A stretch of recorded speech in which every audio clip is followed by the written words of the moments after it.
बांका जिले के जयपुर थाना क्षेत्र अंतर्गत एटीएम से पैसा उड़ाने वाले साइबर अपराधी अब नए तरीके से लॉटरी का झांसा देकर लोगों से पैसा ऐंठ रहा है। जयपुर क्षेत्र में अब तक आधा दर्जन लोग लॉटरी में लाखों रुपए के साथ कार बाइक की लालच में हजारों रुपए गवा चुके हैं। ताजा मामला जयपुर निवासी बिपिन चौधरी से है। तंगहाली में जी रहे बिपिन ने कर्ज लेकर एक मोपेड के सहारे गाँव घर में सामान बेचकर परिवार चला रहा था। 30 अक्टूबर को उनके मोबाइल नंबर पर एक लॉटरी लगने का मैसेज आया। उसके बाद उसे फोन कर एयरटेल का भाग्यशाली ग्राहक बताते हुए 70,000 नकदी के साथ एक मोटरसाइकिल लॉटरी लगने की जानकारी दी गई। रकम एवं मोटरसाइकिल प्राप्त करने के लिए जिस नंबर से बात किया जा रहा था उस नंबर पर 250 रुपए का रिचार्ज करने बोला गया। रिचार्ज करने के बाद जीएसटी के नाम पर 5,550 रुपए SBI का एक खाता पर जमा करने को कहा गया। लालच में रोजगार में प्रयोग किया जाने वाला मोपेड बेचकर पैसा खाता में ट्रांसफर कर दिया। लॉटरी कम मिलेगी या पूछे जाने पर मोटरसाइकिल रजिस्ट्रेशन के लिए 5,000 रुपए फिर जमा करने को कहा गया। लॉटरी के लालच में फिर 5,000 उसी खाते में डाल दिया गया। दूसरे दिन भी लॉटरी का पैसा खाते में नहीं आने के बाद फोन किया गया तो 25,000 का डिमांड किया गया। तब जाकर लॉटरी लगने का भ्रम टूटा। अब सहायता के लिए वह भटक रहा है। अपराधियों की सॉफ्ट टारगेट CSP संचालकों को मिलेगा तीसरी आंख का सुरक्षा कवच। बांका में शुरू हुई पहल। हर दूसरे दिन बिहार में एक खबर ये आती है कि CSP संचालक के साथ लाखों की लूट हो गई। ऐसे में बांका में इनकी सुरक्षा को लेकर तीसरी आंख का सुरक्षा कवच देने की पहल की गई है।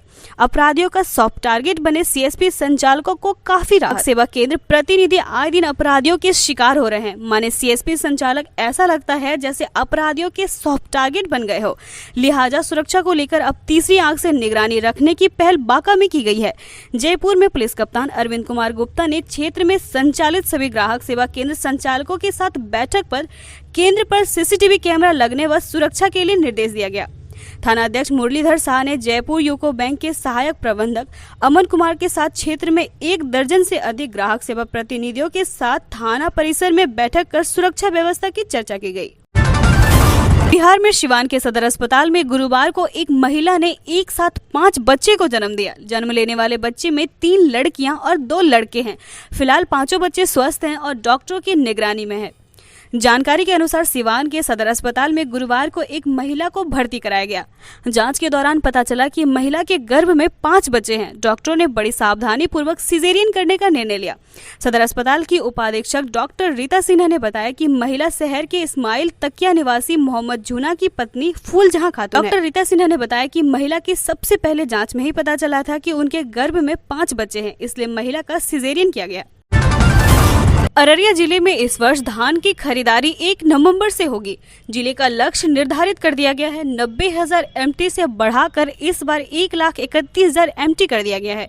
196 पैक्स व 8 व्यापार मंडल का चयन किया गया है। किसानों से 31 जनवरी तक धान की खरीद होगी। इसके लिए सहकारिता विभाग ने तैयारी शुरू कर दी है। धान का समर्थन मूल्य इस बार 1,940 रुपए प्रति क्विंटल की दर से खरीद होगी। बिहार जिले के बरारी के रानीचक बकिया में नदी में नाव पलट गई। इस नाव में 20 लोग सवार थे। इसमें से 3 लापता हैं। वहीं 2 का शव बरामद कर लिया गया है। लापता लोगों की खोजबीन की जा रही है। हादसे के बाद से संबंधितों के गांव में अफरा तफरी का माहौल है। मृतकों के स्वजनों का रो रो कर बुरा हाल है। प्रखंड के विशनपुर पंचायत अंतर्गत रानीचक बकिया ढाला के समीप गंगा की उपधारा में नाव पलटने से उस पर सवार दर्जन भर महिला व पुरुष पानी में डूबने लगे। स्थानीय लोगों की मदद से 8 लोगों को सुरक्षित बाहर निकाल लिया गया। एक महिला व एक किशोरी की डूबने से मौत हो गई। दोनों का शव बरामद कर लिया गया है। 2 लोग अब भी लापता हैं। गोताखोर की मदद से लापता की तलाश की जा रही है। पूर्णिया नारकोटिक्स के खिलाफ मुहिम में अब IB की अहम भागीदारी होगी। देश विरोधी ताकतों द्वारा अब मादक द्रव्यों को मुख्य हथियार बनाए जाने से गृह मंत्रालय के स्तर से यह निर्णय लिया गया है। नेपाल व बांग्लादेश की सीमा से सटे सीमांचल के इस इलाके के साथ हर सीमावर्ती इलाके में IB का इसको लेकर विशेष मिशन शुरू होगा। विशेषकर हेरोइन, स्मेक व चरस आदि को लेकर IB द्वारा यह मिशन आरम्भ किया जाएगा। रवि महाअभियान सब महोत्सव बोले सुपौल डीएम महेंद्र कुमार। बदलते समय के साथ कृषि में भी बदलाव की जरूरत। रवि महाअभियान सब महोत्सव का उद्घाटन सुपौल डीएम महेंद्र कुमार ने किया। अपने संबोधन में डीएम ने कहा कि बदलते समय के साथ खेती किसानी में भी बदलाव की जरूरत है। इसके साथ ही उन्होंने पशुपालन, वन्य गव्य आदि योजनाओं के बारे में भी चर्चा की। खुशियों का पर्व है दीपावली, बुराई पर अच्छाई की जीत है दीपावली। आइए इस साल प्रदूषण रूपी बुराई पर पर्यावरण हितकारी दीपावली मनाएं। थोड़ा प्रयास और संयम, आतिशबाजी से दूर रहते हुए पर्यावरण को प्रदूषण मुक्त बनाने का संकल्प से भविष्य को स्वस्थ और स्वच्छ हवा का गिफ्ट दें। भगवान राम के 14 वर्ष के वनवास के बाद अयोध्या लौटने पर नगर वासियों ने खुशी के अवसर पर दीप जलाकर अयोध्या को रोशन कर दिया था। तब से यह त्योहार दीपावली के रूप में मनाया जाता है, लेकिन अब समय के साथ इसका स्वरूप भी बदल गया। बिहार के 18 साल से कम उम्र के छात्र छात्राओं के लिए अच्छी खबर, अब बच्चे के लिए बनेगा अलग बजट। उप मुख्यमंत्री तारकिशोर प्रसाद ने गुरुवार को इससे संबंधित मैनुअल का लोकार्पण किया। इसमें बताया गया कि बजट में बच्चे के मद में कितना आवंटन किया जाए। कुल 17 विभागों के बजट में बच्चों से जुड़ी योजनाओं को प्राथमिकता देने की सिफारिश की गई है। बिहार के बजट में अब बच्चे के समग्र विकास की योजना को प्राथमिकता मिलेगी। उप मुख्यमंत्री तारकिशोर प्रसाद ने गुरुवार को इससे संबंधित मैनुअल का लोकार्पण किया। इसमें बताया गया कि बजट में बच्चे के मद में कितना आवंटन किया जाए, कैसे खर्च किया जाए। कुल 17 विभागों के बजट में बच्चे से जुड़ी योजनाओं को प्राथमिकता देने की सिफारिश की। विभाग, यूनिसेफ और आद्रे की मदद से मैनुअल तैयार हुआ है। राजद विधायक अनंत सिंह को बड़ा झटका, पटना हाईकोर्ट ने खारिज की जमानत याचिका। विधायक अनंत सिंह की जमानत याचिका को गुरुवार को खारिज कर दिया है। न्यायाधीश अंजनी कुमार शरण की एकल पीठ में याचिकाकर्ता के अधिवक्ता अजय कुमार ठाकुर ने विधायक की बीमारी का हवाला देते हुए जमानत देने की गुहार लगाई थी, जिसे एकल पीठ ने खारिज कर दिया। बिहार विधानसभा उपचुनाव की 2 सीटों के लिए राष्ट्रीय जनता दल, कांग्रेस और जनता दल यूनाइटेड ने पूरी ताकत झोंक दी है। इससे होकर भविष्य की राजनीति की राह निकलती दिख रही है। इस उपचुनाव के कारण ही कांग्रेस महागठबंधन छोड़कर आरजेडी से अलग हो गई है।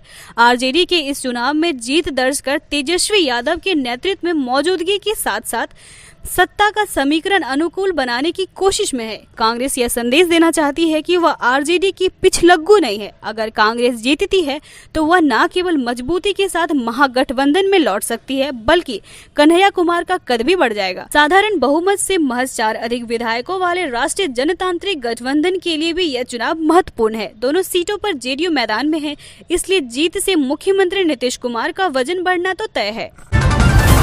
बिहार विधानसभा की 2 सीटों पर हो रहे उपचुनाव के लिए प्रचार का दौर थम चुका है।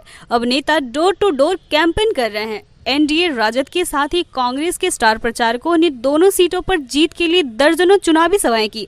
बड़ी बात यह है कि जहां क्षेत्रीय दल के तमाम स्टार प्रचारक मैदान में उतरे, वहीं कांग्रेस जैसी राष्ट्रीय पार्टी के कई स्टार प्रचारक सूची में नाम शामिल होने के बाद भी चुनावी मैदान में कहीं नजर नहीं आए।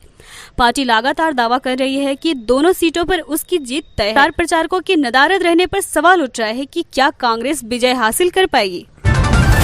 पटना से पुणे के लिए 30 से विमान सेवा शुरू, 3 जोड़ी पैसेंजर ट्रेनों का दोबारा परिचालन। गाड़ी संख्या 05524 सहरसा सरायगढ़ डेमू पैसेंजर सहरसा से प्रतिदिन 16:45 पर प्रस्थान कर 18:50 पर सरायगढ़, जबकि गाड़ी संख्या 05523 Saraigarh Saharsa DEMU passenger special Saraigarh से 19:30 पर प्रस्थान कर 22 बजे सहरसा पहुंचेगी। ग्रीन ट्रिब्यूनल के एक आदेश के बाद खान एवं भूतत्व विभाग ने 8 जिलों के बालू घाटों के लिए ठेकेदार के चयन प्रक्रिया पर अंतिम रोक लगा दी है। इस संबंध में खान एवं भूतत्व विभाग ने आदेश जारी कर दिए हैं। विभाग ने ट्रिब्यूनल द्वारा 25 अक्टूबर को पारित आदेश के बाद निविदा पर रोक लगाई है। इस मामले में अब विभाग ट्रिब्यूनल में अपील में जाएगा। प्रदेश में बालू की किल्लत और लोगों को हो रही परेशानी को देखते हुए प्रदेश सरकार ने मंत्रिमंडल की बैठक के जरिए 1 अक्टूबर से बालू घाटों की नीलामी प्रक्रिया शुरू करने का प्रस्ताव स्वीकृत किया था। आदेश था कि जिनके पास पूर्व से पर्यावरण स्वीकृति प्रमाण पत्र हैं, वे इन जिलों के बालू घाटों की निविदा प्रक्रिया में भाग ले सकते हैं। विभाग ने निविदा का काम खनन निगम को सौंपा था। पटना में खतरनाक हुआ डेंगू, एक बुजुर्ग की मौत, 100 से अधिक मरीज अस्पतालों में भर्ती। Civil surgeon doctor Vibha Kumari Singh ने बताया कि बुधवार को जिले में 12 नए डेंगू संक्रमित मिले। इसके साथ ही डेंगू संक्रमितों की संख्या 125 हो गई है। मंगलवार को जिले में 14 नए डेंगू रोगी मिले थे। बिहार के सरकारी सेवक 15 दिनों की ले सकते हैं छुट्टी। पहले पटना के बाहर तैनात कर्मचारियों को मिलेगा लाभ। विपसेना केंद्र लिख कर देगा कि वह अमुक सरकारी सेवक को पाठ्यक्रम में शामिल कर सकता है। इस संबंध में सामान्य प्रशासन विभाग के प्रधान सचिव चंचल कुमार ने गुरुवार को आदेश जारी किया है। अब सरकारी सेवक 15 दिनों का विशेष अवकाश ले सकते हैं। सरकार के कर्मचारी विपसेना पाठ्यक्रम में हिस्सा लेने के लिए 15 दिनों का विशेष अवकाश ले सकते हैं, लेकिन इसके लिए उन्हें विभाग से पहले विपसेना केंद्र से अनुमति लेनी होगी। यानी विपसेना केंद्र लिख कर देगा कि वह अमुक सरकारी सेवक को पाठ्यक्रम में शामिल कर सकता है। मालूम हो कि मुख्यमंत्री नीतीश कुमार ने 21 अक्टूबर को विधानसभा में आयोजित कार्यक्रम में इसकी घोषणा की थी। राष्ट्रपति रामनाथ कोविंद इस कार्यक्रम के मुख्य अतिथि थे। सामान्य प्रशासनिक विभाग के संकल्प के अनुसार यह आदेश तुरंत प्रभाव से लागू हो गया। सरकारी सेवक चाहे तो गुरुवार से विपसेना केंद्र में शामिल होने की प्रक्रिया शुरू कर सकते हैं।